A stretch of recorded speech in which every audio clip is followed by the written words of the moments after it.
Welcome to Houston Sports Talk with your host, Robert Land. Thanks for checking into the best Houston sports podcast, part of the National Bleav Network. And joining me is our friend and Texans analyst, Garrett Williams, the man behind Houston Stressans on YouTube, X, IG, and TikTok, all the biggies. And great to see you as we sit just about 5 weeks from the draft. Does it feel like, Garrett, the next major Texans edition isn't happening until draft day? Well, first off, thanks, Robert, for having me on again. It's always a pleasure to join your show. But yeah, I mean, I suspect it won't be anything too crazy. And I guess, going into free agency, I didn't really expect a whole lot to begin with. But I personally could see them adding another veteran interior O-lineman. But aside from that, as far as like a big splash signing, I would assume that we're done. I mean, I know we talked about it a month or two ago on your show. Going into it, our cap space was pretty tight. And then we saw, we traded LT Tunsil because of cap space of, forward thinking. So with those things in mind, I don't see us doing anything crazy. Maybe like a Brandon Scherf for a couple of other guys that are out there for the interior O-line that are like more of like a value signing, potential starter, potential depth. But yeah, so no, I don't see anything crazy going on. One of the things that I noticed was that Caserio signed defensive end Darrell Taylor as a pretty good third down pass rusher. He also signed Derek Barnett. It made me wonder, as nice as it is to have the luxury of Denico Autry, could Caserio use Denico's $8.5 million salary to trade for a veteran guard? Have you heard any rumors about that? I haven't heard rumors. And, I kind of had the same thought process when we just kept adding defensive linemen, whether it was defensive ends or tackles, both of which, Denico Autry is known as an edge rusher and an interior guy. So they would, in my opinion, both affect him. So I found it peculiar that we kept adding guys and, they only keep about 8 to 9 on the 53-man roster. And I'm not sure the exact number now, but it seems like a pretty crowded room. And then if you go and look at, if you look at the contracts and look at the options of ways to free up money, Denico Autry is one of them. But I think the thing, though, with his is it's either going to have to be a post-June 1st cut and or trade. So I think some of these moves could be made later in the year based off of that. But, yeah, that's a good point. So I guess to kind of like go back to your first question as far as splash signings, like it could also be a trade, like we spend all this time, all preseason or all offseason trying to look at all these free agents, but we fail to look at potential trade targets. And Nick Caserio has shown time and time again he prefers to go through the trade market if he can to acquire a player. So I was kind of realizing this as we started making trades early on that, hey, we're all fixated on certain names of signing guys, but lo and behold, Caserio could be looking at names to trade for. So that could be an example. As far as like trade-worthy candidates, he's probably the best one option we have.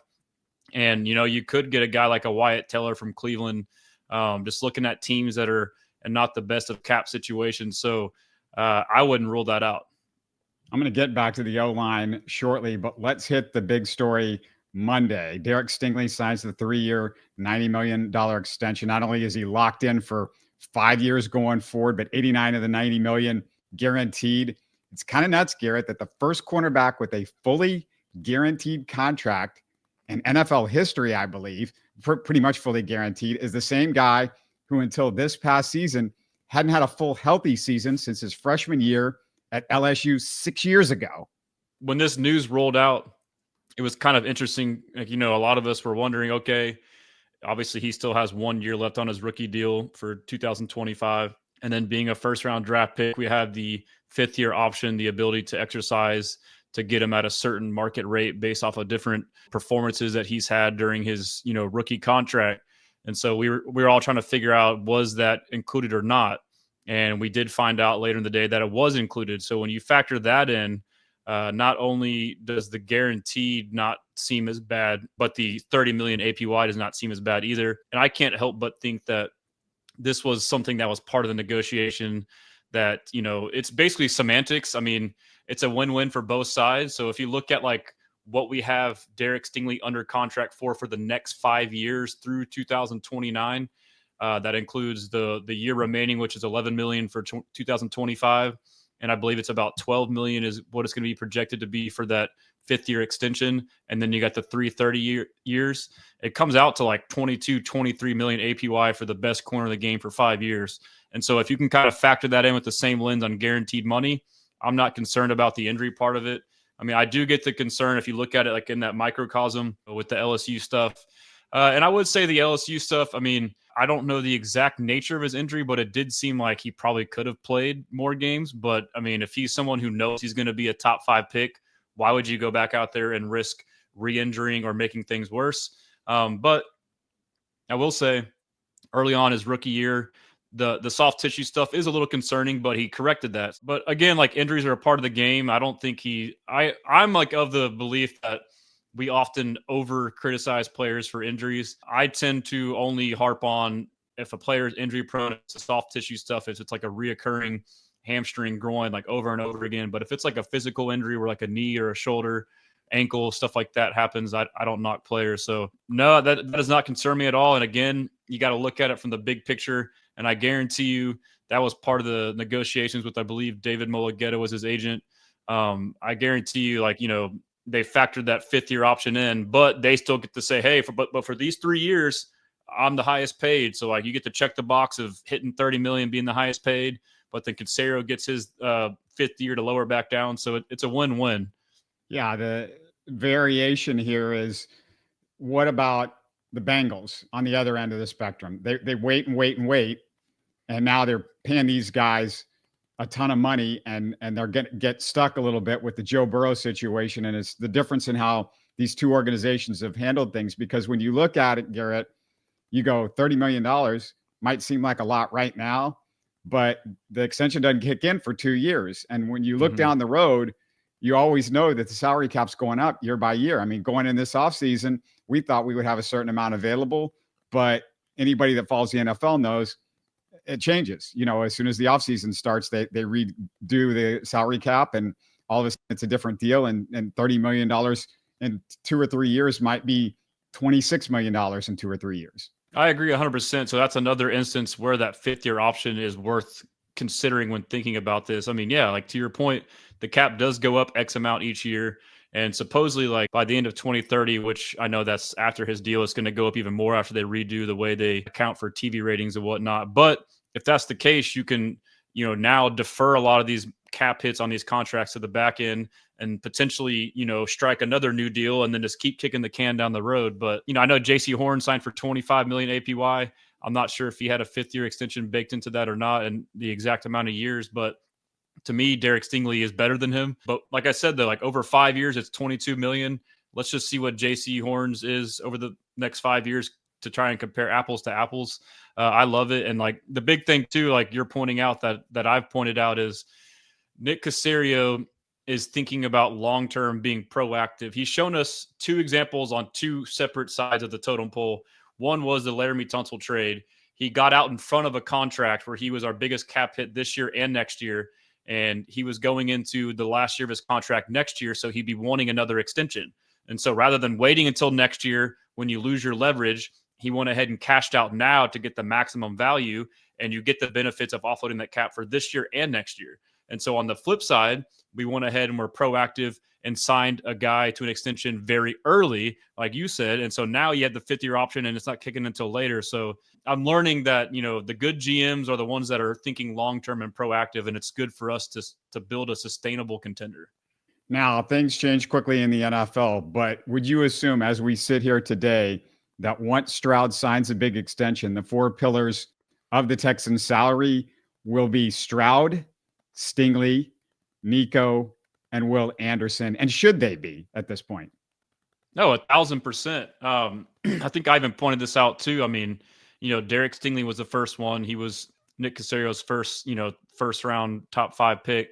They're all obviously really good at their position, top 5 at least, in my opinion. I know CJ's working his way back, but when it comes to the time where he signs, you know, they're top at their position. But the other part of it too is we hear about this swarm culture. They fit that to a T. I mean, from the work ethic mindset, the drive, and just down to being like a good person. They're all great people.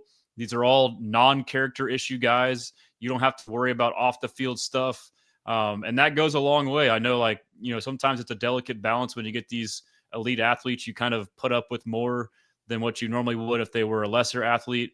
But in all these instances, like you just mentioned, CJ Stroud, Nico Collins, Will Anderson Jr., Derek Stingley, they're all awesome guys. You have nothing to worry about, and they're top of their position. So without a and doubt, they want to be here too. That's the other part and about it. and they want to be here, and they are a part of. They all came in around the same time, so they are building the foundation together. So it's they for sure are the four pieces of the foundation, and you couldn't ask for a better four.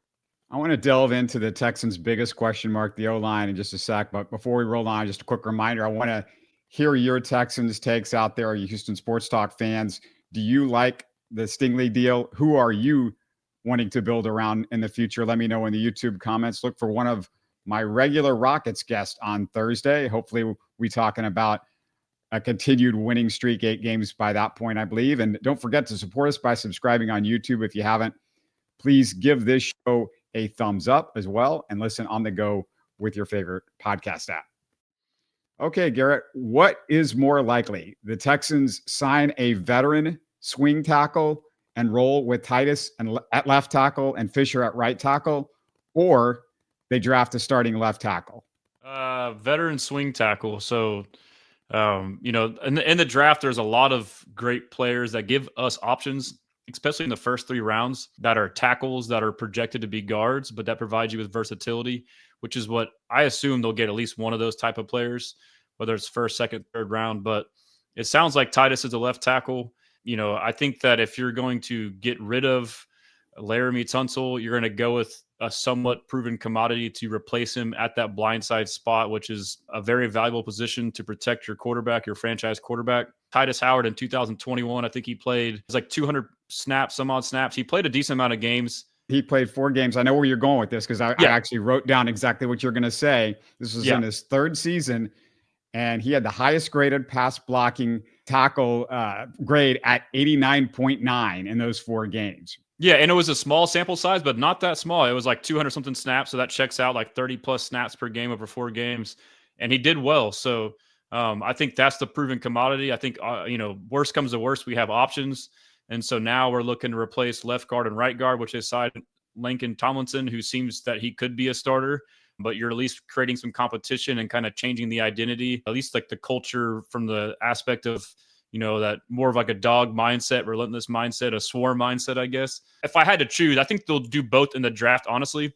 But if I had to say one or the other, it would be a veteran swing tackle and draft an interior O-lineman rookie and not the other way around. Yeah, Titus, if people don't remember this, he played left tackle one of his seasons at Alabama State. I think it was his junior season. And if I'm being honest, Garrett, I'm actually more concerned about Fisher at right tackle if he moves over to left tackle than Titus himself. And I would sign a vet or draft one as a safety blanket more for Fisher, but I wouldn't necessarily lock in on a first-round left tackle if that's the way people are thinking about.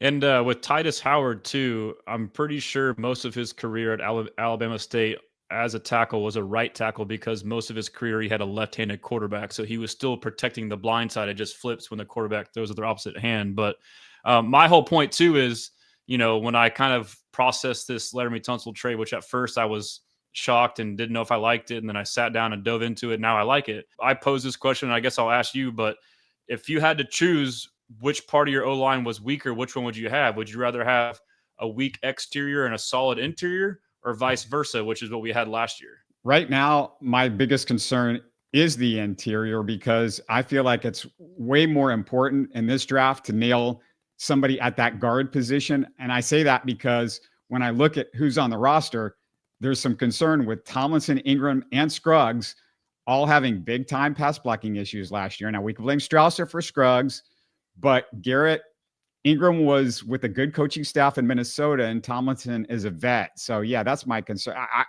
I think they got to nail a guard in this. That's what they're going to have to get one of those guys and just hope one of these other 3 guys that we're talking about can do the job at the other guard position. Well, I guess, but what I would say is, when you see like these positions, and I'm sure you're aware, but like on these mock drafts, a lot of these guys are, and we could trade up, but like Kelvin Banks from UT, he's a tackle who can play guard. But Mimbo, he may be gone now from Missouri, but he's a tackle who can play guard. You got the guy from Purdue. You got like pretty much all these guys, the Arizona guy, like they're all tackles who can play guard. And so that's what I would prefer. You draft them as a tackle with a plan to play them at guard.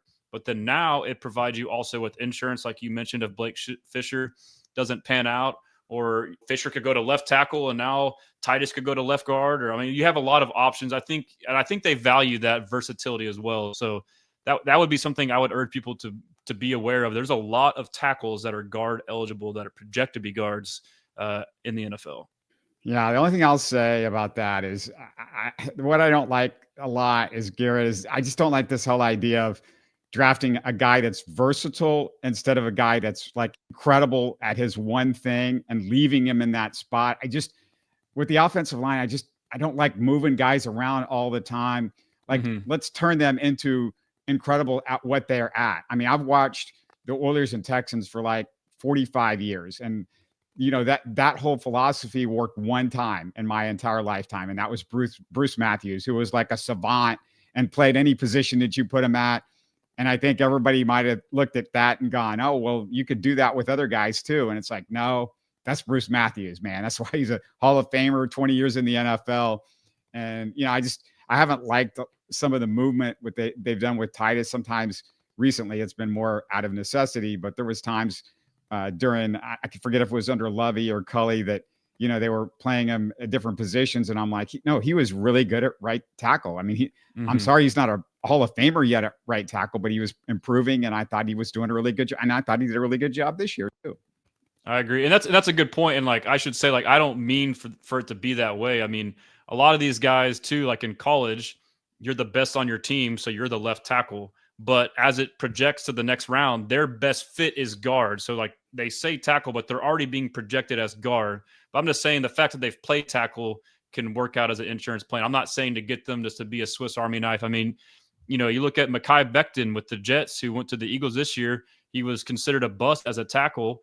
Maybe he was just out of position the whole time. He moves to guard, and now he's better. So I would assume that they make these decisions already based off what they believe their skill sets and how they think they would fit into their system. And again, like, it falls back to college. You may play one position because on that team they needed you there. And then, like you mentioned too, like the times that it has happened with the Texans, with Titus in particular, it's been out of necessity. It's not like them just experimenting and trying stuff. It's, so there's value in having that for those moments, which unfortunately for the Texans, they've had quite a few. So, but I don't think that, it would be that way, but I understand the concern. One of the things that you and I talked a little bit about on one of your spaces was, how can the Texans O-line improve just by getting away from Bobby Slowik? It's one of the things that I brought up because I thought there were three different ways, at least, that just the fact that there's no more Bobby Slowik, they're going to get better. Number one, my biggest pet peeve, consistently snapping the ball in the last few seconds of the 25-second clock. I saw little variation, especially in the red zone, and made it really easy for defenses to time up their snaps. Number two, your O-line looks worse when you depend too much on poor blocking tight ends. I'd hope Kaylee goes with less bunch formations with Schultz and Stover, assuming they're still around. If you spread them out, the defense has to make hard decisions and let them have to do that. And number three, my final one, Garrett, getting away from the dependence on the center to make the O-line calls, giving Stroud more of that responsibility is probably the biggest thing that they're going to do to the offensive line this offseason, in my mind. Yeah, I love all of that. I mean, and you know how I think too. I mean, that's like the silver lining, and like, us not seeing, like, we all wanted like a Kevin Zeitler or a Mekhi Becton, one of these big name guards to come in and hold it down. And so far we haven't seen that. They've kind of taken the same approach we've seen with the defensive line and just taken value project approaches. Even if you look at it now, like the guys we got were better than, Lincoln Tomlinson and Ed Ingram. They project to be, as bad as they can be considered to be, project to be better than Kenyon Green and Shaq Mason, just off their ability, which isn't saying a lot. But then, like you said, you factor in the new scheme, quarterback control, probably the best part of that. And mostly that's because, he just knows what the protection is going to be, so he can be in tune with what it is. I guess I would also add to that is the run game. This projects to be more of a gap scheme versus a zone scheme, and that can have multiple effects as to how it can improve the O-line play. The first is, we are running a zone scheme with the personnel of O-linemen that weren't good at zone blocking. Obviously, you need more of like your smaller, agile, out in space guys, more cerebral guys, as opposed to your big maulers who just line up and block the guy in front of you. And also, too, when you run a gap scheme, running scheme, you also translate to man pass blocking. And then whereas zone run blocking, it translates to slide protection or zone pass blocking because they kind of mirror each other on pass protection. So as a result, you also run a better scheme for them running blocking wise and pass blocking wise. If they run a gap scheme better, now you can hope that you get more yards and you're not stuck in these 3rd and longs, which is this big snowball effect, 2nd and long, 3rd and long, known passing downs. Another thing too of running a lot of these zone schemes is you have more risk of getting tackles for losses. And so obviously sacks and penalties were a big reason we got behind the sticks, but also TFLs. Like how many times did we see our running backs get tackled 2, 3, 4 yards behind the line of scrimmage? If you can just limit those alone from just running the ball and more of a downhill gap scheme scenario, that'll project to be a big thing too. So there's a lot. I mean, maybe I'm, being too optimistic, but I really, truly do think just simply the OC and the scheme change will help quite a bit. Question: does the run get better if Juice Scruggs goes back to center? And number 2, do you think Juice Scruggs goes back to center, especially when you take off maybe the plate of him having to call plays as well on the offensive lines, the schemes and where the offensive line's supposed to be? That's a good question. I guess I didn't really think about that part of it. That's a great thing to think about because obviously a lot of the struggles we did see early in the year for Juice Scruggs at center were all strictly communication. And that's why the move was made. And then when Patterson stepped in, those, issues seemed to go away. I still think that Patterson is the better center. I'm not sure if it's a competition. Juice Scruggs played right guard in place of an injured Shaq Mason late in the year. And with that lineup, that was the best O-line we had all year, in my opinion. And I was very disappointed when Denico decided to reinsert Shaq Mason into the starting lineup against the Kansas City Chiefs in the divisional round. And I don't know what that was about, but Scruggs could be a starting right guard potentially. Maybe he dukes it out at center. But to me, Patterson's the guy at center. The year before, a lot of my analysis on, the O-line in 2024, I was trying to figure out the best arrangement. I was looking back to the O-line in 2023 because they were, X amount better with half the talent, evidently. A big part of that was Jarrett Patterson at center for a number of those games. So he not only played well in 2024, but he also did in 2023. So I would want Patterson at center and Scruggs to be potentially starting right guard if we don't get somebody to fill in or compete, and just be a depth piece. I love Patterson. I just feel like the run game is better if Juice Scruggs is the center because he's the more talented and physically dominant type of guy that can move guys at the center spot. And now that, if you're not as much worried about the mental side of the game for him, I mean, that's still a factor, obviously, of being a center. But if you take some of that off the plate, that improves. I mean, it doesn't mean I don't like Patterson, but he's never going to be the guy that pushes anybody around. That's a fair point. I mean, and I guess, I don't think it's a bad thing now as we have options. And again, I mean, I guess I would have to dive more into this topic, but now if we run more gap as opposed to zone, again, this is an assumption, but does that change it? I mean, is Patterson a better gap blocker than Scruggs or vice versa? So, I mean, that's another aspect to it, but that's a very interesting question. I mean, I haven't honestly dove very deep into it. I've just, from what I told you, that's why I thought Patterson would be the starter, but I mean, that could very well be the case. So I could see that happening. All right. Now, maybe this is a little thing for some people out there, but I would like to hear stories over the next few months of the O-line doing bonding stuff off the field. You hear stories about Stroud getting together with receivers in the offseason, working out together. And I know that doesn't work for an O-line, but we can hear about a group trip or a group event. And that leads me into my biggest pet peeve about the preseason. Garrett, can the starting O-line at least play entire first halves instead of 1 or 2 series? The most important thing is chemistry between any group on the team. It's the O-line chemistry. And even though I understand they're practicing every day in camp, doing it against legit opponents, legit like guys that want to try to beat you in a more real game day environment, it's got to have some value, right? Yeah. So, I mean, definitely, like we said earlier, the year before the O-line was makeshift and we thought that O-line was bad. And we're like, oh, now we're getting all of our top paid, top drafted O-linemen back. Like, it's going to be fine. It's going to be awesome. And then, I think it was like 4 or 5, 6 days before season even started, before we actually got all of them onto the practice field together at the same time. And so you see these struggles, and that was our initial excuse. Like, oh, well, they've only had so much, so it'll take 4 or 5 weeks for them to get going. And they just never did. So yes, it is a big factor. I agree. I would assume Kaylee would be aware of that, and the rest of the staff after what they saw last year. The new scheme can maybe make communication better. Maybe the rules are different, but definitely bonding is a big thing. And out of all the position groups in football, the O-line is the one that requires the most cohesiveness to be successful. They need to play more as one than any other group. I mean, if they're not on the same page, it's terrible. We saw what happened last year, and that's why they were bad, honestly, in my opinion, last year. Is it appeared from play that it was 5 individuals playing as part of a group as opposed to, them playing together as one. They were never on the same page. When one guy got beat, it just it seemed like it was every man for themselves. Like they did their job, and if their guys getting beat, they would just let them get beat. They wouldn't help, and it was everyone just out for themselves kind of thing. So that could definitely be the case. And I don't know that they weren't close. I think they were close. So I don't know about the off the field stuff. Obviously you want it to happen, but I don't think it didn't maybe not happen last year. I think it was a bunch of things, but yes, cohesiveness needs to happen. Let's say the draft was tomorrow and Caserio, he's not trading up or down, which, that's a big if with Caserio. Who do you want to see the Texans draft in the first round? And it's got to be somebody who you believe is realistically on the board in that spot. And if you want to go with your number 1 and then your number 2 option, you can hit me with a couple of guys. Daniel Jeremiah had his mock draft today.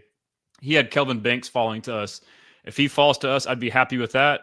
I know he's projected to go a lot sooner, but as far as linemen, Gray Zabel. I mean, this guy is a dog. Like he epitomizes the swarm mindset. He can play all 5 positions, both tackles, both guards, and center. And that doesn't mean that he doesn't have an identity of where he can play.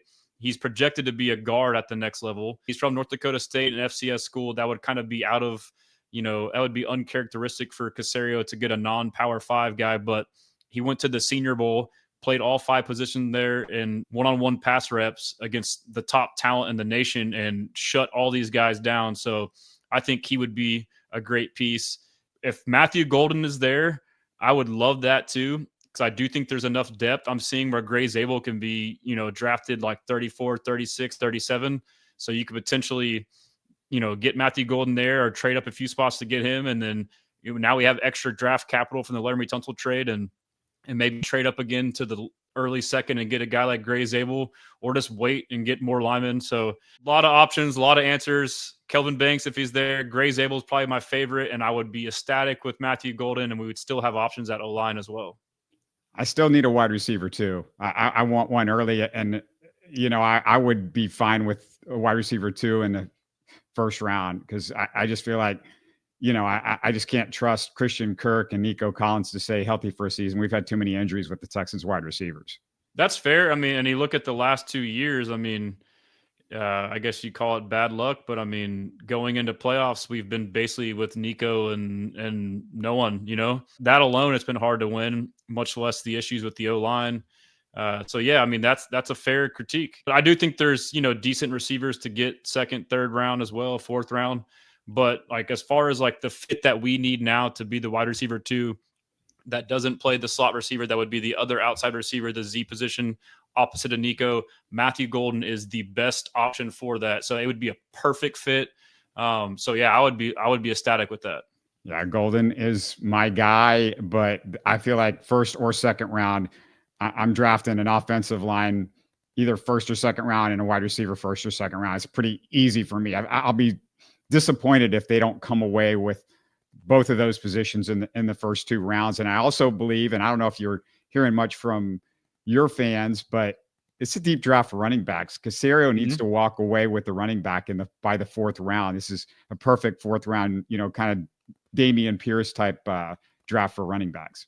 Yeah, and so I'm still kind of ambivalent on that. I mean, initially before like this offseason kicked off and Caserio started making these trades, mostly the LT Tunsil trade, which to me signaled like, I've kind of based off of their previous track record, it's going to be conservative, nothing crazy. Like now it's like, I wouldn't be surprised by anything they do. But before that, I was just looking at the running back room from a numbers perspective. You have Joe Mixon, and then you have Dameon Pierce. You have British Brooks, just signed Daria Gunbowale, special teams, third down back. You still have Jawar Jordan, who they drafted in like the 5th or 6th last year. So it's already from a number standpoint pretty packed. So I was thinking, okay, it wouldn't make sense. But I mean, now I wouldn't be surprised if they find a running back and then trade Pierce, or like, like they find a way to upgrade. Like, I think everyone's on the chopping block. Anything could happen. But to your point, it is a very deep running back class. But I guess other points that I thought about that led me to believe they wouldn't invest too early in a running back position over in Los Angeles, where Kaylee was the last couple of years. Kyren Williams was heavily used. Like, they are one of the few teams that will like utilize a running back 30 plus carries a game. And Joe Mixon has shown us that he can be that bell cow back. So, I mean, if that's the philosophy, you basically use one running back, and then now you have Dameon Pierce. Again, back to the zone and gap scheme. If you run more gap scheme, he thrives in that. Could he be revitalized? So there's a lot of factors, but at the same time, I wouldn't be surprised. And there's a lot of good names. So I can't really just say one way or another what I think will happen. My intuition is they're going to stand pat. But like the other part too is, we don't have too many holes to fill besides O-line and receiver. So, I mean, if there's a guy there in the 5th round, you just create more competition and let it, figure itself out. 4th, 5th round. So. Yeah, cornerback to me, we don't need a starter, but I would still love to get a corner in the 3rd round. And I wouldn't draft a running back before the 4th round. I just feel like that's where you can kind of steal good running backs. And that's what I'm talking about. As long as he keeps the 4th and he doesn't use it to trade up, that's another thing. I mean, I hate doing the mock drafts with the Texans because it's kind of worthless because Caserio never stays in the same spot. So if you're like, oh, hey, let's do a mock draft every other day and figure out what they're going to take in that spot. It's like, well, no, watch Caserio. That's not the way he rolls it out. So. Oh, and I've tried to do it and I haven't posted any. Every time I do it, I get stuck and I can't finish because I also look at guys that I want and think we need. And I just want to trade back the whole time or I want to trade up, but it's too hard to do that. I mean, otherwise I'm forced to reach for a guy on whatever app I'm on's ranking. And I feel wrong for drafting a guy, 20, 40 spots ahead. And then I can never really get to, it's just a frustrating thing. Yeah, I'm just kind of one of these wake me up when it's over with because I can't get excited about doing mocks. The mock thing, if there's something that I could do, I wish I could with the X timeline, if I could take out all the mocks so I don't have to go scroll through people's mock stuff because I just don't care. I don't think you guys know what Caserio is thinking. I don't think anybody can guess where he's going to pick or what draft picks he's going to trade. He still got the 2nd round pick that he got from Washington that he could use to move up. So we have no idea, what's going to happen there. And I'll close by saying, go check out all of Garrett's stuff. He's at Texans Commenter on X. And if you go on his YouTube channel or check his podcast feed, you'll find his recent conversation with ESPN's DJ Bieniemy, kind of fun conversation that he had with him. Much more free agent reaction on his page. So go check that. And anything else you want to plug? Just my website, www.houstonstressans.com. Got articles on there, free newsletters. Feel free to subscribe. Got videos. I'm adding a free agency tracker. I'm thinking about making it into an app form to get the community going on there. But I'll just say, I appreciate you having me on. And, I'm starting to have more and more guests. Hopefully, I can have you on my show soon. I always enjoy talking ball with you. And I will say one thing we didn't address is I wouldn't mind getting an upgrade at the tight end position in rounds 3 or 4. Ferguson from Oregon and Mason Taylor from LSU are 2 names that I feel like would be great for us. Sounds great. Thanks for doing this. And thanks for keeping the Texans community engaged in this offseason because these off seasons are they're raising in importance more and more as the Texans get closer and closer, I think, to something big. Every year I'm surprised, I take a deep breath. It's the offseason. I can relax a little bit. It just turns up 5 more notches once the draft and free agency starts. So after this summertime, maybe it'll calm down a little bit. But, there's plenty of content to be had out there. Absolutely. Texans Analyst Garrett Williams. You're listening to Houston Sports Talk. Hey, don't forget to support us by subscribing and commenting on YouTube. You can always listen to us on Spotify, Apple, or your favorite podcast app. Tell your friends about us and share our show links on social media. Spread the word, everybody. Thanks for listening.